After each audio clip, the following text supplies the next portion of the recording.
Sementara itu, keadaan tenang dan terkawal di sekitar kuil Sri Maha Mariamman dan Menara MCT yang menempatkan pejabat pemaju One City pagi tadi. Tinjauan mendapati jalan sesak kerana penduduk setempat keluar ke tempat kerja masing-masing, sementara beberapa pegawai polis kelihatan tenang mengawal situasi di bawah jejambat. Pegawai Kanan Imigresen Negeri bergelar Datuk yang ditahan reman bersama 4 individu Isnin lalu dibebaskan dengan Jaminan Suruhanjaya Pencegahan Rasuah Malaysia SPRM pagi tadi. Penolong pendaftar Mahkamah Magistrate Johor Bahru, Nur Hidayah Abdul Manaf mengeluarkan perintah itu selepas tempoh reman 4 hari terhadap mereka tamat hari ini. Datuk kembali, seramai 440,743 calon yang menduduki ujian pencapaian sekolah rendah UPSR di 8,100 pusat peperiksaan seluruh negara menerima keputusan mereka hari ini. Juga diumumkan pelaporan pentaksiran sekolah rendah PPSR yang menjadi komponen penting sejak tahun lalu untuk sekolah melaporkan kejayaan murid secara keseluruhan. Ahli Parlimen Bagan Serai Datuk Dr. Nur Azmi Ghazali menyertai Parti Pribumi Bersatu Malaysia Bersatu selepas 5 bulan keluar dari UMNO dan menjadi wakil rakyat bebas. Beliau menyerahkan borang keahlian kepada pengerusi Bersatu yang juga Perdana Menteri Tun Dr. Mahathir Mohamad selepas mesyuarat Majlis Pimpinan Tertinggi parti berkenaan. Cabang Pelaburan Strategik Kerajaan Khazanah Nasional Berhad akan melupuskan 16% pegangannya dalam IHH Healthcare Berhad kepada firma pelaburan Jepun Mitsui & Co Limited dengan nilai 8.42 bilion ringgit. Dalam satu kenyataan, Khazanah berkata transaksi dalam bentuk tunai itu dijangka dimuktamadkan menjelang suku pertama tahun depan. Berhad KAPB yakin mampu mengekalkan pemberian pulangan dividen sekurang-kurangnya 10% tahun ini meskipun dalam keadaan ekonomi yang mencabar. Menurut pengerusi eksekutifnya Dato' Ilyas Muhammad, KAPB ketika ini mempunyai 10,000 sukan. Walaupun Thailand memiliki jentera serangan yang cukup ampuh dan berbahaya pada saingan Piala AFF Suzuki kali ini, Ketua Jurulatih Harimau Malaya Tan Cheng Ho bagaimanapun menjangkakan skuad Gajah Perang itu akan mengamalkan corak bertahan pada aksi separuh akhir pertama menentang skuad bimbingannya Sabtu ini di Stadium Nasional Bukit Jalil. Presiden UMNO Datuk Seri Ahmad Zahid Hamidi dipanggil semula ke Ibu Pejabat Suruhanjaya Pencegahan Rasuah Malaysia SPRM hari ini selepas disoal siasat agensi anti rasuah itu lebih 8 jam semalam. Ini kali keempat Datuk Seri Ahmad Zahid dipanggil bagi membantu siasatan kes penyelewengan dana Yayasan Akal Budi milik keluarganya. Dan wartawan Amirul Hakim Lokman kini berada di lokasi. Terima kasih Amirul atas laporan anda. Kita ke laporan berikutnya. Menteri di Jabatan Perdana Menteri Datuk Dr. Mujahid Yusof Rawal menyangkal dakwaan dirinya mengamalkan ajaran Islam liberal. Tegasnya selaku pemimpin, beliau Pahang sedang berlangsung Forum Iklim Kebangsaan Monsun Timur Laut. Forum dianjurkan oleh Universiti Malaysia Pahang UMP dengan kerjasama Jabatan Meteorologi Malaysia. Ini penting terutama ketika negara diambang musim tengkujuh. Dan untuk butiran lanjut, kita bersama wartawan Raza Shazani Muhammad langsung dari UMP Gambang, Pahang. Kita ke laporan berikutnya. Sekurang-kurangnya 5 buah kampung di Johor Bahru dilanda banjir kilat akibat hujan lebat sejak jam 3 petang semalam. Sebuah rumah pelindungan warga Masri Kenangan di Ungku Mosin turut dinaiki air. Lebih 100 penghuninya terjejas dan terpaksa dipindahkan ke blok lain. Jangan bagi mencapai persetujuan berhubung pengurangan kos transit aliran masa 2 MRT2. Dalam satu kenyataan, firma itu berharap kerajaan akan mempelawa syarikat semula ke meja rundingan sebagai sebahagian proses semakan semula selepas Perdana Menteri Tun Dr. Mahathir Mohamad mengumumkan untuk Tamasya Sukan Para Asia 2018 di Jakarta, Indonesia, Malaysia akan tampil selaku negara ke-8 terbaik saingan hari ini selepas jago pecut Muhammad Rizwan Puzi dan gandingan pingpong negara Chi Chong Ming Ting Ing Hock cemerlang meletakkan Malaysia mengumpul 9 pingat emas setakat ini. Hasrat Malaysia untuk menamatkan saingan dalam kelompok pasukan 4 terbaik pada kempen Piala Sultan Johor 2018 kini sudah tertutup rapat. Ya, selepas skuad bimbingan Nur Saiful Zaini sekadar juga diunjur diniagakan secara berhati-hati berbanding dolar Amerika minggu ini. Ia bakal dipengaruhi keputusan mesyuarat Jawatankuasa Dasar Monetary MPC Bank Negara Malaysia BNM esok yang juga mesyuarat terakhirnya tahun ini. Baik, dalam pada itu kesemua bursa saham utama serantau diniagakan kukuh pagi ini. Baik, dengan itu sekian laporan Detik Niaga. Salam hormat dan Assalamualaikum. Ketua Wanita PKR Zuraida Kamarudin menganggap segala isu yang membabitkan pengusungan kerusi Parlimen Port Dickson sudah terjawab. Beliau hanya mahu menumpukan kepada usaha untuk membantu kerusi itu kekal milik parti pada pilihan raya kecil PRK yang akan diadakan dalam masa terdekat. Dan fasiliti antara yang perlu dipertingkatkan di Taman Perindustrian Malaysia China Kuantan MCKIP dan contohi Taman Perindustrian China Malaysia Guangxi CMQIP. Menurut Timbalan Menteri Perdagangan Antarabangsa dan Industri Ong Kian Ming, syarikat berkaitan kerajaan GLC Malaysia turut digesa untuk melabur di CMQIP untuk merebut peluang perniagaan di negara ekonomi kedua. Perbadanan Pembangunan Perdagangan Luar Malaysia Matret mengunjurkan transaksi dan potensi jualan melepasi RM450 juta di Expo China ASEAN CA Expo 2018. Menurut Pesuruhjaya Perdagangan Matret Guangzhou, Zaimah Osman, ke arah menjadikan Malaysia hub automotif serantau, Institut Pengajian Universiti Automotif DRB HiCom kini lebih fokus untuk mendedahkan para pelajar dengan kemahiran teori dan amali terutama dalam bidang automotif. Ia sebahagian inisiatif melengkapkan pelajar di alam pekerjaan selain skil kemahiran teknikal yang lebih tinggi. Assalamualaikum dan salam sejahtera. Aliran keluar dana bersih asing Malaysia merekod RM1.35 bilion bagi suku pertama 2019. Angka ini berbanding aliran masuk dana bersih pada RM2.2 bilion direkodkan. Sejajar prestasi baik pasaran Wall Street, Bursa Saham Utama Serantau turut diniagakan kukuh pada awal sesi dagangan. Alih ke pergerakan mata wang dan aliran pasaran saham tempatan, Bursa Malaysia diniagakan cergas pada awal dagangan pagi tadi. Indeks FBM KLCI melonjak 5.17 mata kepada 1,000. Dengan itu sekian laporan Detik Niaga. Salam hormat dan Assalamualaikum. Assalamualaikum dan salam sejahtera. Terima kasih luangkan waktu anda tengah hari ini. Saya Azlianti Ibrahim. Tajuk utama Buletin 1.30. Bismillahirrahmanirrahim. Perdana Menteri Datuk Seri Ismail Sabri Yaakob hari ini menghadap Sultan Brunei, Sultan Hassan Al-Bolkiah sempena lawatan rasmi 2 hari ke negara itu. Beliau yang ditemani isteri Datin Sri Muhaini Zainal Abidin, Menteri Luar Datuk Seri Saifuddin Abdullah akan menyertai delegasi Malaysia ke sesi pemukiman Menteri-Menteri Luar ASEAN AMF Loh Teck Jo atau Jolo untuk dibawa pulang bagi menghadapi proses pengadilan di negara ini. Pengarah Jabatan Siasatan Jenayah Bukit Aman, Datuk Seri Abdul Jalil Hassan menjelaskan, nama ahli perniagaan itu juga sudah disenarai sebagai individu dikenaki kategori notis merah oleh polis antarabangsa Interpol. Kesucian Ramadan di Palestin terus dicemari Israel. Terbaru, polis Israel bertindak menahan 10 pejuang Palestin selepas berlakunya pergelutan antara mereka. Ketika kejadian, pasukan keselamatan Israel bertindak. Menteri Britain Boris Johnson akan bertemu Chancellor Jerman Olaf Scholz dan Presiden Poland Andrzej Duda di London minggu ini untuk membincangkan situasi di Ukraine. Selamat Raya Aidilfitri. Saya Azlianti Ibrahim. Terus kekal setengah jam bersama kami dalam Buletin 1.30. Baik, kita mempunyai masalah teknikal sedikit ya bersama dengan Sally di KLIA. Tak apa, terima kasih banyak-banyak kepada Sally. Dan selepas ini kita akan berada di Kedah pula bersama dengan Kumaran Rajamani ya. Orang ramai masih berpusu-pusu balik kampung pada hari pertama Syawal hari ini. Dan ada pula yang pulang ke Kelangkawi, feri menjadi pengangkutan yang penting. Baik, kita bersama dengan Kumaran. Laporan antarabangsa. Kerajaan Perancis mengeluarkan arahan untuk menutup laman sesawan Lavoir, platform media sosial tempatan yang hanya membuat naik kandungan berunsur Islam gara-gara dianggap bertentangan dengan nilai kebangsaan. Selepas lebih 8 jam mengadakan rundingan di Paris, Perancis, ketegangan di timur Ukraine akhirnya menemui jalan penyelesaian apabila Rusia dan Ukraine bersetuju mematuhi gencatan senjata di timur Ukraine.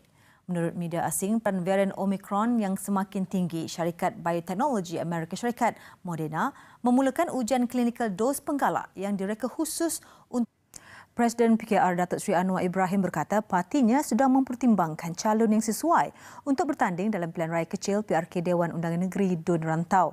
Katanya calon berkenaan masih belum diputuskan di peringkat tertinggi parti. Caj kesesakan yang dicadangkan oleh kerajaan bagi menggantikan bayaran tol digunakan di bandar raya seperti Singapura, London, Hong Kong dan Tokyo. Timbalan Menteri Pertanian dan Industri Asas Tani Sim Zizin berkata kaedah itu boleh mengurangkan kesesakan lalu lintas pada waktu puncak apabila pemandu mengubah kebiasaan perjalanan mereka bagi mengelak membayar tol. Menteri Datuk Seri Dr. Mujahid Yusof menggesa golongan anti-vaksin menghentikan perdebatan mengenai kepentingan kanak-kanak mendapatkan vaksin. Tegasnya vaksin penting bagi mengelak dijangkiti penyakit dan tidak timbul soal haram kerana ia telah diluluskan di negara ini. Lebuhraya Rakyat ALR. Menurut Gamuda, perjanjian jual dan beli saham sudah diselesaikan dengan ALR. Buletin pagi 9 September, tajuk utama hari ini. Bismillahirrahmanirrahim. Assalamualaikum dan salam sejahtera. Pakatan Harapan PH berjaya mengekalkan kerusi Dewan Undangan Negeri N32 Seri Setia dan N27 Balakong dalam pilihan raya kecil. Ujarnya perkara pertama yang akan dilakukan ialah untuk menambah baik pusat khidmat masyarakat di Seri Setia. Dun Balakong Wong Siu Ki berjaya mengekalkan kerusi di tangan Pakatan Harapan dengan memperolehi 22,508 undi. Dalam pada itu, peratus jumlah pengundi keluar mengundi di Dun Balakong akan dikaji Suruhanjaya Pilihan Raya SPR. Menurut setiausaha Datuk Muhammad Ilyas Abu Bakar, berdasarkan keputusan Dun Balakong, 43% dari 62,219 yang kerajaan sudah menimbang cadangan melantik kira-kira 36,000 guru kelas Al-Quran dan Fardu Ain Kafa ke jawatan tetap. Menurut Timbalan Menteri di Jabatan Perdana Menteri Fauzia Saleh, pertimbangan itu bertemu kembali. Masyarakat Melayu perlu menyoal diri sendiri dan menilai kesalahan dilakukan supaya mudah untuk membetulkannya daripada meminta diperbetulkan oleh orang lain.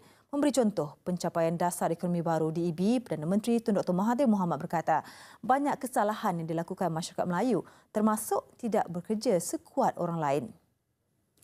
88 karya seni mengisahkan keunikan Malaysia dihimpunkan dalam satu pameran. Semuanya menggabungkan karya pelukis veteran. Laporan luar negara. Mahkamah Mesir menjatuhkan hukuman mati ke atas 75 orang penyokong bekas Presiden Muhammad Morsi dan ulama Islam terkenal termasuk beberapa pemimpin Ikhwanul Muslimin. Kesemuanya didakwa terbabit dalam tunjuk perasaan menyokong yang Morsi pada tahun 2013.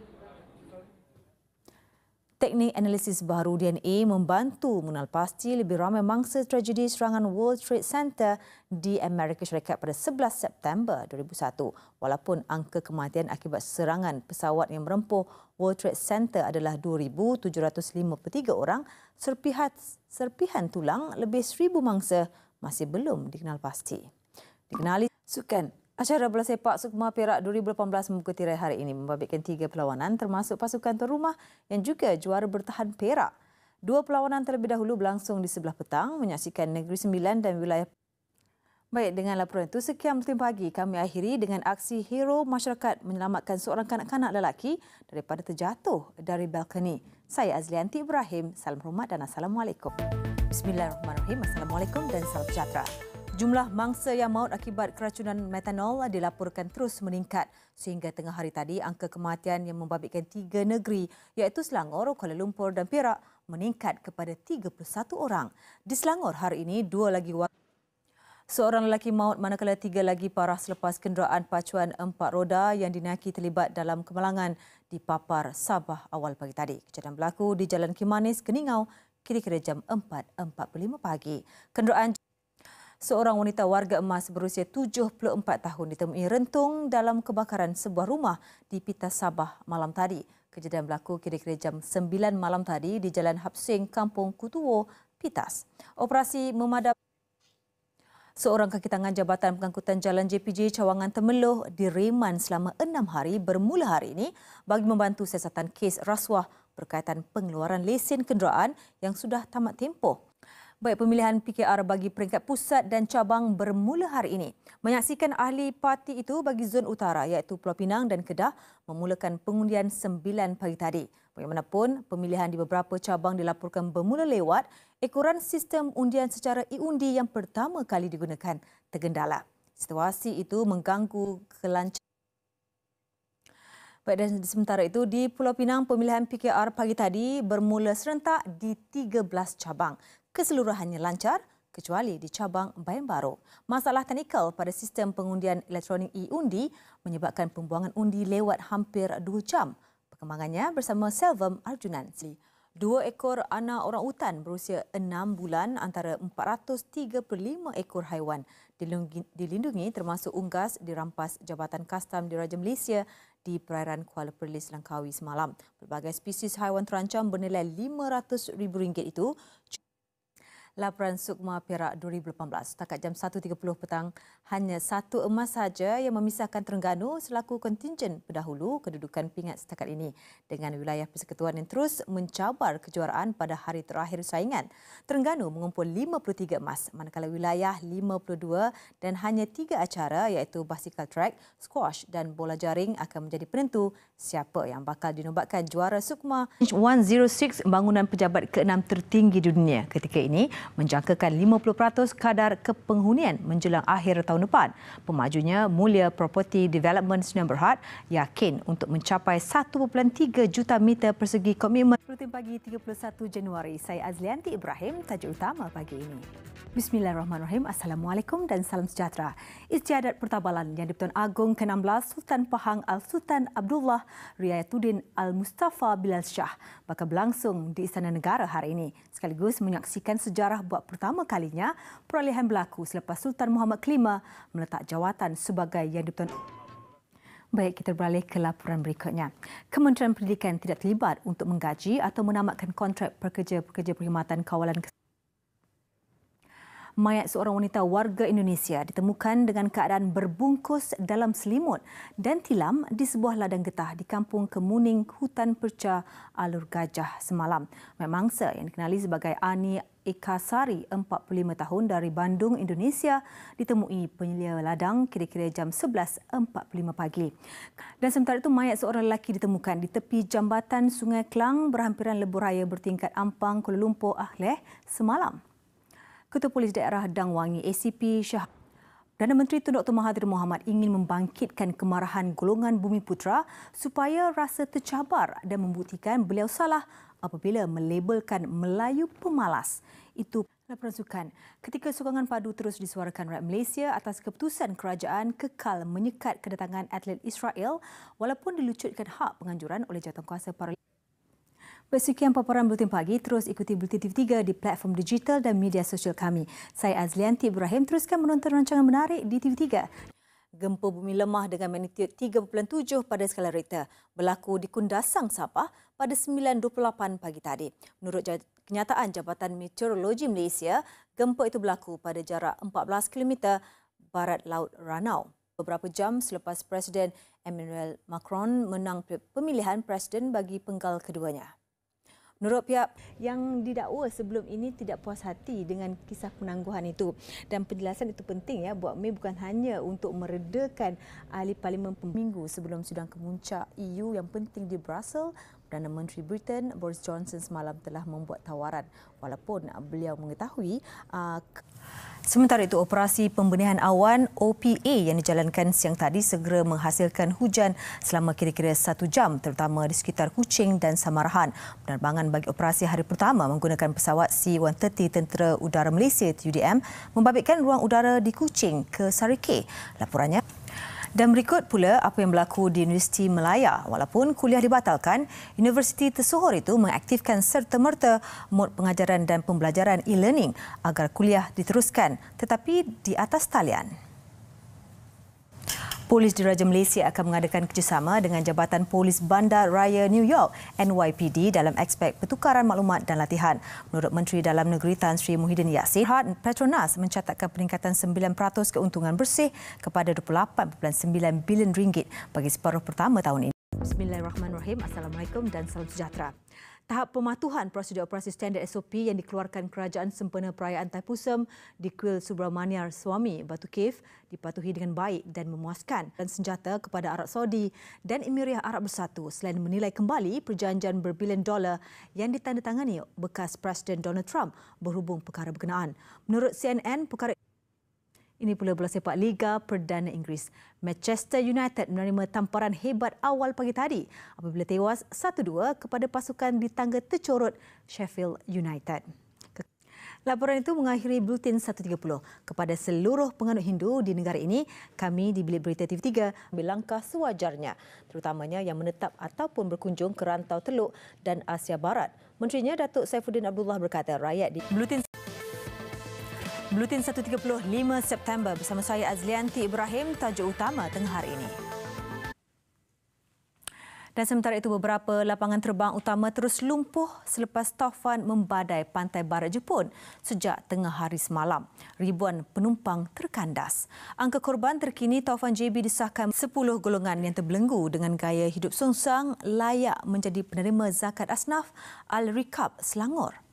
Datuk Muhammad Tamyiz Abdul Wahid berkata pada itu mengulas mengenai ketegangan perdagangan berterusan antara China dan Amerika Syarikat. Datuk Isham berkata firma dari kedua-dua negara itu menyatakan minat untuk berpindah ke Malaysia. Ini terutamanya bagi syarikat dari China. Laporan luar negara kita mulakan dengan ratusan pendatang asing warga Afrika yang melarikan diri daripada konflik di Tripoli akan ditempatkan semula di pusat tahanan. Baiklah, sekian paparan Buletin 130.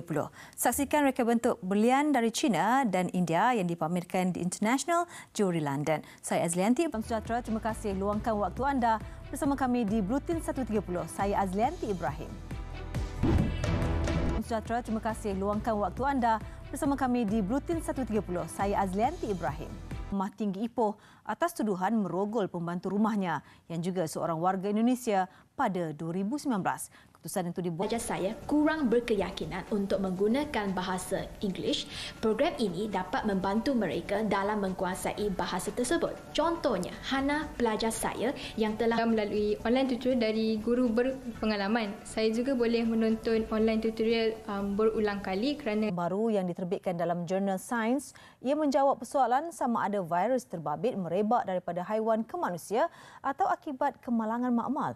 Manfaatkan tengah hari anda dengan informasi. Saya Azlianti Ibrahim. Teruskan setengah jam dalam Buletin 130. Sambutan Hari Pahlawan tahun ini juga, Perdana Menteri Datuk Seri Ismail Sabri Yaakob mengajak keluarga Malaysia menyemat semangat juang pahlawan dan cinta kepada negara. Dan ketika di tempat lain, ada pihak yang masih tidak peka. Berbeza pula penduduk kampung orang asli Sayong Pinang di Kota Tinggi yang lebih tegas dengan perintah kawalan pergerakan. Mereka mengambil langkah proaktif menonton. Terima kasih luangkan tengah hari anda menonton Buletin 130. Saya Azlianti Ibrahim. Kekalkan setengah jam anda bersama kami.